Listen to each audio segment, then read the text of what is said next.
एक बहुत ही भोला भाला सा आलसी लड़का था। वह कोई काम नहीं करना चाहता था, बस खाना खाता, घूमता और सोते रहता था। एक दिन उसे किसी ने बताया कि एक आश्रम है जहाँ पर कुछ नहीं करना पड़ता है और हर दिन 2 समय का खाना और नाश्ता मिलता है, तुम वहाँ जा करके रहो।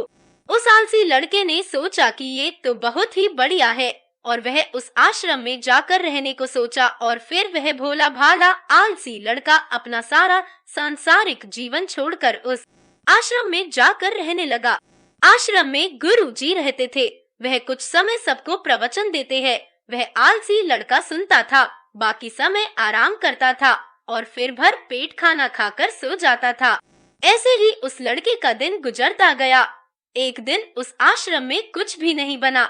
नाश्ते के समय नाश्ता नहीं मिला। उसने सोचा नाश्ता नहीं मिला, भोजन तो मिलेगा। अब भोजन के समय भी उसे भोजन नहीं मिला। लड़का दौड़ करके गुरुजी के पास गया और उसने पूछा कि आज भोजन क्यों नहीं बना। गुरुजी ने कहा कि बेटा, आज एकादशी है और जितने भी आश्रम के सदस्य हैं उनका उपवास है और तुम्हारा भी आज उपवास है, आज भोजन नहीं बनेगा। वह लड़का आलसी था और उसे भूख भी बहुत लगता था। उसने गुरुजी से बोला कि मैं उपवास नहीं रहूंगा, मुझे भूख लगी है, मैं खाना खाऊंगा। गुरुजी ने बोला ठीक है, जाओ भंडारे में से सामान लेकर के आओ और आश्रम में नहीं बाहर ले जाकर के बना लो, लेकिन याद रखना भोजन बनाने के बाद सबसे पहला भोग भगवान को लगाना और फिर तुम प्रसाद पाना। वह लड़का बोला ठीक है और फिर अनाज लेकर नदी की ओर पहुंचा। भोजन पकाने लगा, तैयार हुआ। उसके बाद कहने लगा कि भगवान श्री राम आइए, पधारिए, भोग लगाइए। अब जब उसे लगा कि भगवान तो आ नहीं रहे हैं, तो फिर कहने लगा कि मुझे मालूम है आपको तो अच्छा खाने की आदत है, मैं बना नहीं पाया और मुझे अच्छा भोजन बनाने भी नहीं आता, लेकिन जो भी रूखा सूखा बना है आकर खा लीजिए। भगवान श्री राम उसकी सरलता पर बहुत ही प्रसन्न हुए और उस लड़के को दर्शन दे दिए। उसने देखा कि भगवान श्री राम आए हुए हैं और उनके साथ में माता सीता भी आई हुई है। लेकिन लड़के ने सिर्फ 2 लोगों के लिए ही भोजन बनाया था, एक अपने लिए और दूसरा भगवान के लिए। और अब क्योंकि भगवान के साथ माता सीता भी आई हुई थी, तो उसने उस भोजन को माता सीता और भगवान के सामने ग्रहण करने के लिए रख दिया। भगवान श्री राम और माता सीता ने भोजन किया और उसके बाद जब वह जाने लगे तो यह भोला सा आलसी सा लड़का बोला कि प्रभु आप आए, दर्शन दिए, बहुत अच्छा लगा। मुझे खाने को कुछ नहीं मिला, लेकिन कोई बात नहीं, लेकिन आपसे एक विनती है कि अगली बार जब आप आएंगे तो कितने लोग आएंगे ये बता दीजिए, ताकि मैं उतने लोगों के लिए भोजन बना कर रखा रहूं।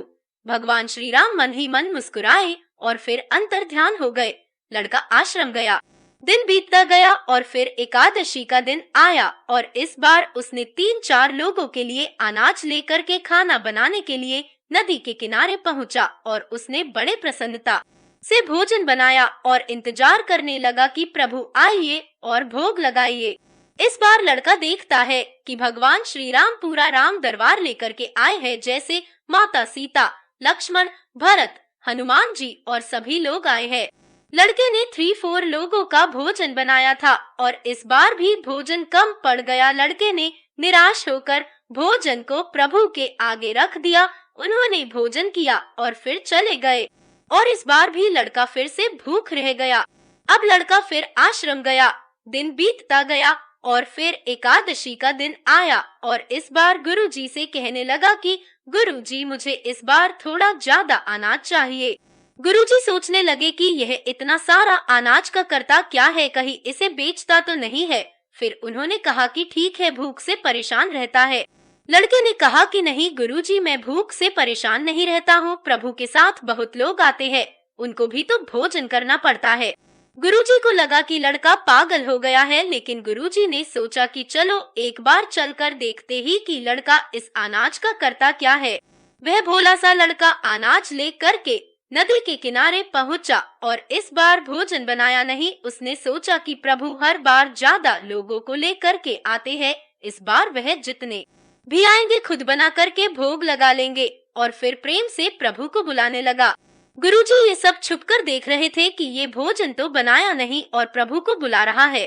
लेकिन लड़के ने देखा कि इस बार प्रभु के साथ बहुत से लोग आए हुए हैं, तो उसने प्रभु के सामने हाथ जोड़ करके कहा कि प्रभु माफ करना, आप बहुत सारे लोग आते हो, मुझे संख्या पता नहीं होती है और मेरी हिम्मत भी नहीं होती है कि इतने सारे लोगों के लिए भोजन बनाओ।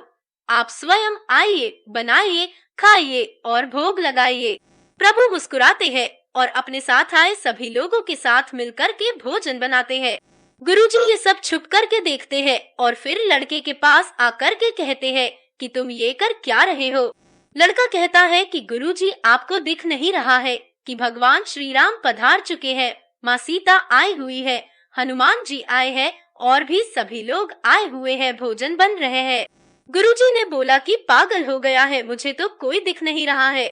लड़का गुस्सा हो गया और बोला, प्रभु आप ये क्या कर रहे हो, एक तो मुझे भूखा रखा है और गुरुजी को दर्शन नहीं दे रहे हो, जो मुझे पागल समझ रहे हैं, कृपा करके गुरुजी को दिख जाओ।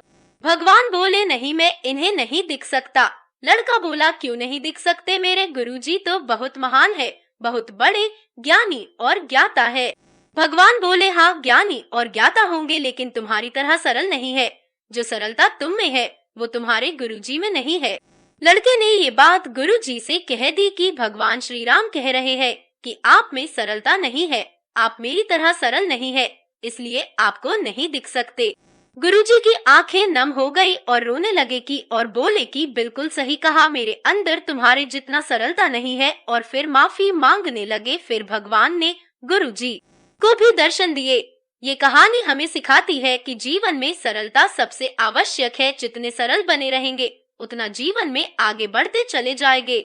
जब आप सरल होते हैं तो आप खुद भी मुस्कुराते हैं और दूसरों को भी मुस्कुराने की वजह देते हैं। धन्यवाद। अगर आपको भी ऐसे ही ज्ञान की कहानियाँ पसंद है तो आज ही चैनल को सब्सक्राइब कर लीजिए, क्योंकि हम आपके लिए ऐसे ही खूबसूरत कहानियाँ लाते रहेंगे।